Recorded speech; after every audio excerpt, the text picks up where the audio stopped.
Hello, my name is Nathan Hansen, and this is a Nathan Hansen Games How to Play video for Surrounded with a Shotgun. Okay, so this is the solitaire setup for Surrounded with Shotgun.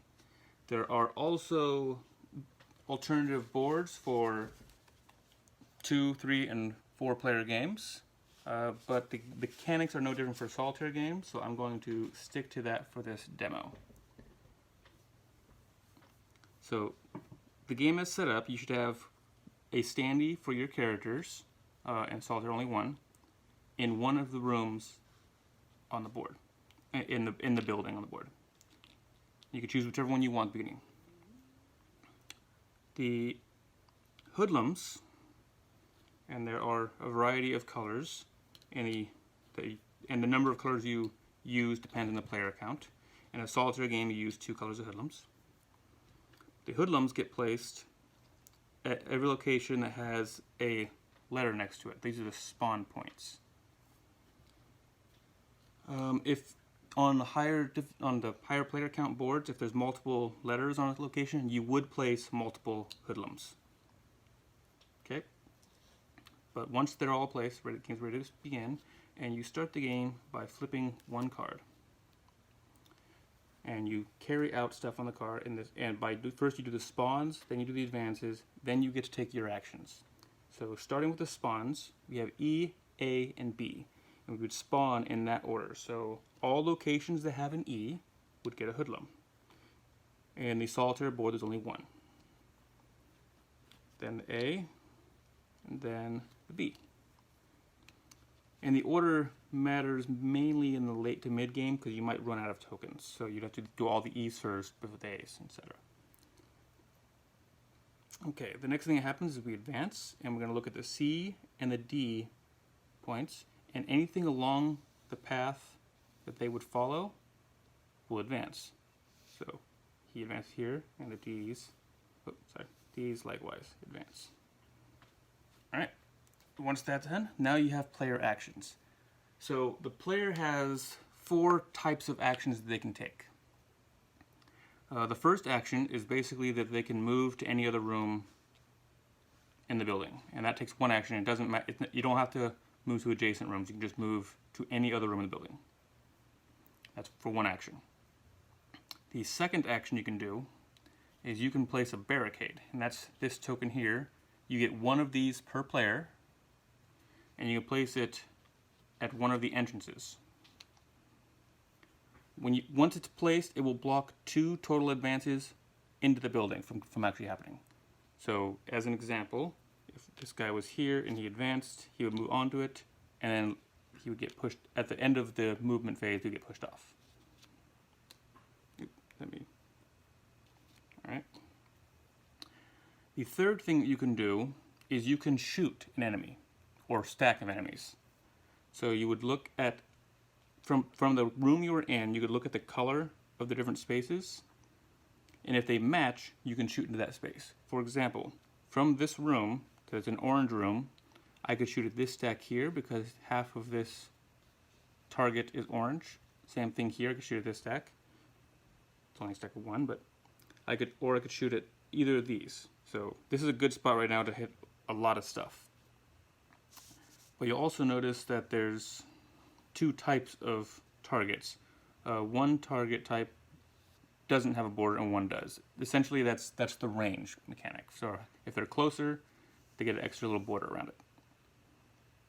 Okay, so if you decide to shoot at someone, basically the way the mechanic works is you count the number of enemies in that stack. So let's just say I wanted to shoot at this stack, for example. And you use that many dice, and you roll. So I got a 6 and a 3, and I look, and they were at long range, so I'm going to use a long range column of this chart. A 6 is a runoff, and a 3 is no effect. So the effects you can have, no effect is nothing happens. Scare is they would push back, so let's say, for example, I was shooting at this guy, and I got a scare, he would push back to that space. Runoff is they return to the pool, so I take a guy and put it back in the pool, and then there's dead is you take it out of the game. So for this result, I got 1 guy to run off, and that was 1 of my actions. I have 3 more actions, so I'll do the other thing you can, the last action, just to show what it is. I could do a targeted shot, or an aimed shot rather. And that basically, I spend 2 actions, and I just change which column I'm using, so I can use the aimed shot column. So I'm going to shoot at this stack now, with an aimed shot. So long range aimed shot, that's another runoff. And 3 is again no effect. So I have 1 action left, and I've gone over all my actions, so I think I will place the barricade. Place it here. Alright. After you've done all the actions, you basically just check to see if you've won the game or lost the game. The way you lose the game is if at the check victory phase, if there's any token in the base, you lose. So, any in the building, either which on this particular board will be either here or here. But if they get into the building, you lose. The way you win the game is if you just finish the last card, you win the game, or if there are no hoodlum tokens left. If you've literally killed them all, removed from the game. That does not, so there's nothing on the board and nothing in the pool left to place. Alright, that's basically the gist of the game. I can run through one more round though. Okay, so we got a guy spawning at C and a guy spawning at D. I'm going to advance along E and then advance along B. Alright. And then I have 3 actions. I will do a... Well, I'm only going to get to roll 1 dice for anything if I stay here, so I might want to... No, yeah, I'm going to spend 1 action to move there so that I can do a close shot here. And I'm going to do an aimed close shot. Just want to make sure I kill him. Oh, a 6 on the close aimed shot is a dead, so this token is removed from the game. But that means it's all 3 of my actions. Next card comes out. Okay, so we have guys spawning at B. We have a guy spawning at C. And then we're going to have advance on D and then E.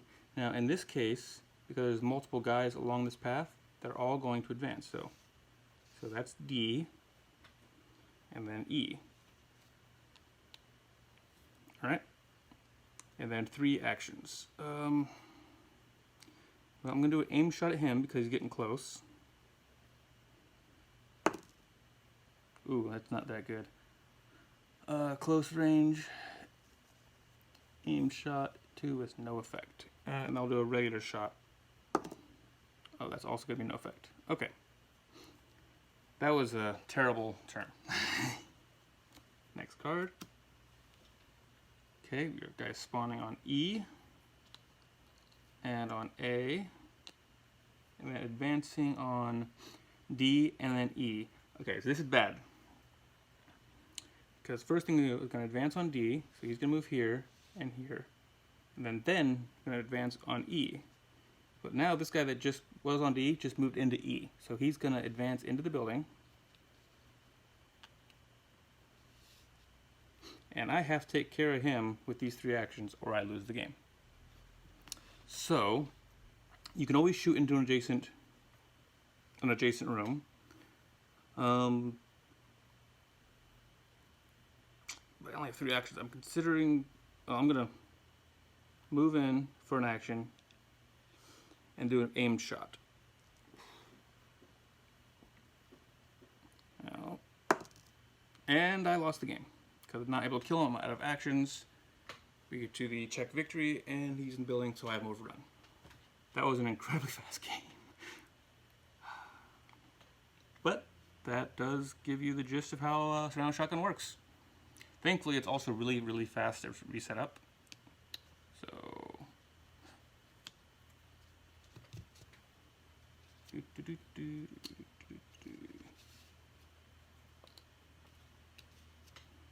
And I would want to start there. get the guy that was previously removed back into the game. And reshuffle the cards real fast. And the game is set up again. But anyways, that's how the game works. I hope that was interesting to you or enjoyable.